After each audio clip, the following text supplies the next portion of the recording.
Hello guys. Episode की शुरुआत में जंक्शन ह्यूनसू को लेकर एक पार्क में पहुंचता है और वो उसे कहता है कि वो चाहे तो यहाँ पे डांस कर सकती है, यहाँ पे कोई कुछ नहीं बोलेगा।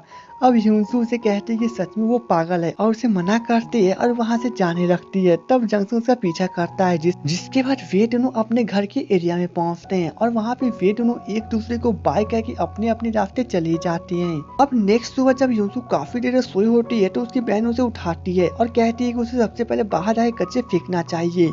अब ह्यूनसू कचरा फेंकने के लिए बाहर जाती है और वो जब कचरा फेंक के वापस आने लगती है तभी अचानक से वह अपनी बहन से टकरा जाती है। उसकी बहन यहाँ पे काफी सज धज के बाहर जा रही थी, इसलिए वो उसके ऊपर चिल्लाने लगती है कि उसे देख के चलना चाहिए। अब ह्यूनसू को भी उसके ऊपर गुस्सा चला आता है, जिसके बाद वे दोनों बहस करते करते एक दूसरे के बालों को नोचने लगती है। जिसके बाद ह्यूनसू अपनी बहन को कचरे की तरफ फेंक देती है और तभी वह देखती है कि जंक्शन वहाँ से गुजर रहा था, इसलिए वो उसे देख रहा है।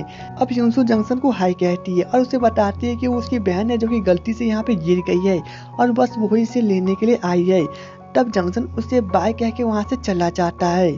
अब जंक्शन हमेशा की तरह रेस्टोरेंट में पहुंचता है, लेकिन तभी उसे वहां पता चलता है कि मिस्टर किम ने उसे डिश से खुश होकर उसके लिए गिफ्ट भेजा है। और जब वह गिफ्ट को चेक करता है तो उसके अंदर ट्रफल होते हैं। ट्रफल की कीमत मार्केट में करीब 1000 से 2000 डॉलर के बीच में होती है। जिसके बाद जंक्शन ट्रफल को वापस पैक करके मिस्टर किम के पास पहुंचता है और वो उसे मना करता है कि वो इस गिफ्ट को नहीं ले सकता। तब मिस्टर किम उसे कहते हैं कि यह सब उसने गिफ्ट में दिया है क्योंकि उसके पास बहुत सारे पैसे और वो कीमत की चिंता ना करे। लेकिन जंक्शन फिर भी मना करता है और कहता है कि उसके पास खुद पैसे हैं, इसलिए वह कुछ भी कर सकता है। तब मिस्टर किम उसे कहते हैं कि वह जंक्शन के इस रवैया को देख के बहुत ज्यादा खुश है और वो उसे अपना दोस्त बनाना चाहते हैं, लेकिन जंक्शन इस पर भी मना कर देता है। तब मिस्टर किम उसे कहते हैं कि अगर उसे भविष्य में अपना कोई रेस्टोरेंट खोलना होगा तो मिस्टर किम उसमें निवेश करेंगे और उसे अपना कार्ड देते हैं। लेकिन जंक्शन उसे कहता है कि उसे भविष्य में कोई भी अपना रेस्टोरेंट नहीं खोलना है, इसलिए वो मना करके अंदर चला जाता है। और मिस्टर किम उसके इस रवैया को देख काफी हैरान होते हैं क्योंकि बाकी वेटर्स उसके जैसे सीरियस नहीं होते हैं। वहीं पे ह्यूनसू जब अपने ऑफिस पहुंचती है तो वहां पे उसे पता चलता है कि उसके एक सीनियर स्क्रिप्ट राइटर को नौकरी से निकाला जा रहा है क्योंकि उनकी स्क्रिप्ट एडिटर सीरियल किलर पे आधारित होती थी। अब ह्यूनसू को यह सुनने के बाद काफी खुशी होती है क्योंकि कोई तो है जो कि उसकी तरह सीरियल किलर के ऊपर ड्रामा बनाना चाहता है, इसलिए वह जीहा के साथ उनसे मिलने के लिए उनके अपार्टमेंट के पास पहुंचती है। लेकिन वह राइटर उसे मना कर देती है और कहती है कि अब वे किसी भी प्रकार के स्क्रिप्ट को लिखना पसंद भी नहीं करेंगे और वे इतना करके वहाँ से चली जाती हैं। तब ह्यूनसू काफी उदास हो जाती है, लेकिन जिया उसे कहती है कि उसे उदास होने की जरूरत नहीं है और वो कोशिश करती रहे। जिसके बाद वे दोनों काफी लॉन्ग ड्राइव पे जाते हैं जहाँ पे ह्यूनसू और जिया खूब एंजॉय कर रहे थे। अब थोड़ी देर के बाद जिया उसे घर पे ड्रॉप कर देती है। थोड़ी देर के बाद जिया ह्यूनसू को उसे घर पे ड्रॉप कर देती है। जब जिया घर के अंदर जाती है तो उसकी बहन उसे बताती है कि गलती से किसी ने रूम नंबर 53 की डिलीवरी को रूम नंबर 35 में भेज दिया है और वो उसे जाके पहुंचा के आए। अब ह्यूनसू जब उस डिलीवरी को चेक करती है तो उसके ऊपर जंक्शन का नाम लिखा होता है और वो समझ जाती है कि वह जंक्शन का ही घर है।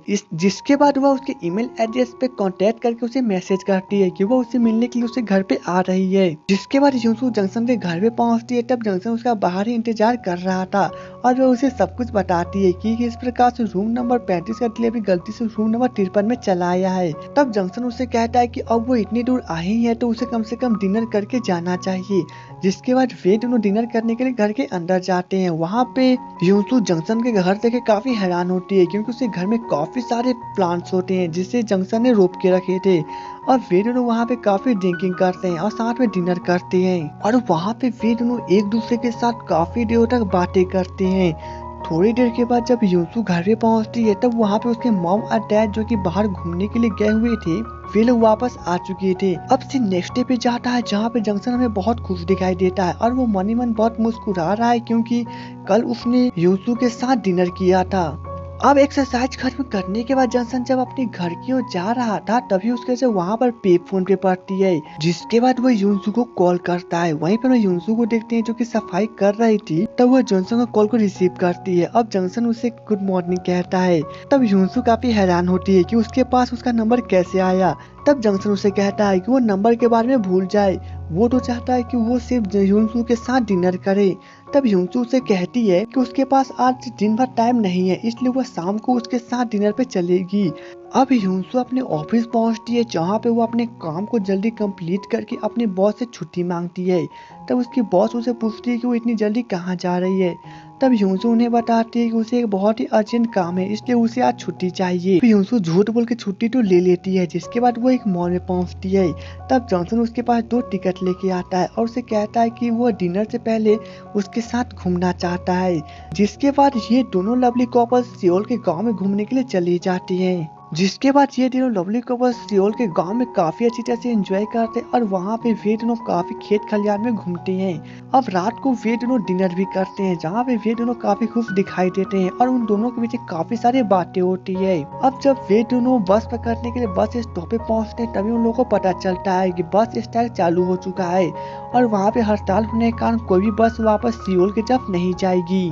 तब ह्यूंसू काफी परेशान होती है, लेकिन जंक्शन एक दुकान में पहुंचता है और वो वहां पर ट्रेन की 2 टिकट बुक करता है। अब ह्यूंसू यह देखने के बाद काफी हैरान होती है कि यह आइडिया उसके दिमाग में क्यों नहीं आया। जिसके बाद वे दोनों ट्रेन में पहुंचते हैं और वे दोनों वहीं पे सो जाते हैं। अब थोड़ी देर के बाद जब जंक्शन सो के उठता है तो वो देखता है कि ह्यूंसू वहाँ पे नहीं थी, इसलिए वो उसे ढूंढने के लिए टॉयलेट की तरफ जाता है, लेकिन ह्यूंसू वहाँ पर भी नहीं थी।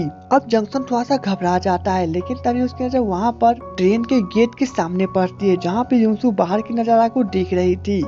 अब जंक्शन उसके पास जाके उसे बताता है कि वो एकाएक बिना बोले यहाँ पे क्यों चली आई, वो घबरा गया था। तब ह्यूंसू उसे कहती है कि उसने तो नहीं कहा था कि वो घबराए, वो तो बस यहाँ पे नजारा देखने के लिए चली आई और यहाँ का नजारा वाकई बहुत खूबसूरत था। अब जंक्शन उसे डेटिंग के बारे में पूछता है कि क्या अब वो उसके साथ डेटिंग करेगी। तब ह्यूंसू उसे कहती है कि वो अभी 23 साल का है और ह्यूंसू 29 साल की एक औरत है। उन दोनों के बीच में उम्र का काफी बड़ा फासला है। अब यह जानने के बाद भी जंक्शन उससे डेटिंग करना चाहता है। तब जंक्शन कहता है कि वो इसकी जिम्मेदारी लेने के लिए तैयार है। जिसके बाद वो धीरे धीरे ह्यूंसू की तरफ आगे बढ़ता है और उसे किस कर देता है और इस प्रकार से इन दोनों लवली कपल्स की फर्स्ट किस होती है। अब जंक्शन ह्यूंसू को घर पे ड्रॉप करने के बाद जब वो अपने घर पे पहुंचता है तो वो देखता है कि वहाँ पे उसकी मॉम खड़ी थी और वो उन्हें देखने के बाद जरा सा भी खुश नहीं होता है। जिसके बाद वो अपनी मॉम को घर के अंदर लेके आता है और वो उन्हें उनका रूम दिखा के बाहर चला जाता है, जहाँ पे जंक्शन हमें काफी ज्यादा उदास दिखाई देता है, क्योंकि वह बचपन से अपनी मॉम से दूर रहना चाहता था और वो अपनी मॉम से छुपकर कोरिया में रहता था। अब नेक्स्ट डे जब जंक्शन काम पे जाने लगता है तो उसकी मॉम उसे कहती है कि उन्होंने उसे खोजने में काफी मेहनत की है और उसके लिए उन्हें काफी पैसे लगे हैं। तब जंक्शन उनसे कहता है कि उसने तो कभी नहीं कहा कि वो उसे खोजे। तब जंक्शन की मॉम उसे कहती है कि वह उसका बेटा है और वो कैसे उसे नहीं खोज सकती, लेकिन जंक्शन उसे कहता है कि वो अपने परिवार से दूर होके यहाँ पे अकेले जीना चाहता है, इसलिए वह उसकी जिंदगी में टांग ना आ रहा है। अब जंक्शन की मॉम वहाँ पे रोने लगती है और कहती है कि जंक्शन अपनी मॉम से इस प्रकार से कैसे बात कर सकता है।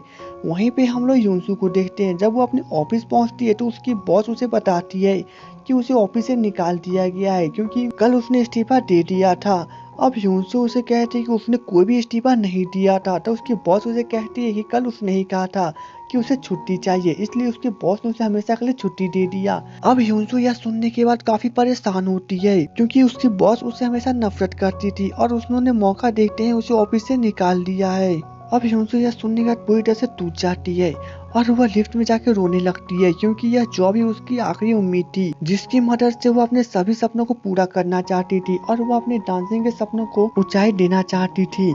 अब ह्यूंसू पूरी तरह से टूट चुकी थी और अपने आंसुओं को रोकने की पूरी कोशिश करती है, लेकिन उसकी आंखों से आंसू नहीं रुकते। अब ह्यूंसू वहाँ से दौड़ने लगती है और वो रोते रोते हुए जंक्शन के घर पे पहुँचती है और वह जंक्शन के घर के डोरबेल बजाती है और वहीं पे हम लोगों को पता चलता है कि अंदर जंक्शन की मॉम पहले से ही बैठी होती है, जिसके साथ ये एपिसोड खत्म हो जाती है।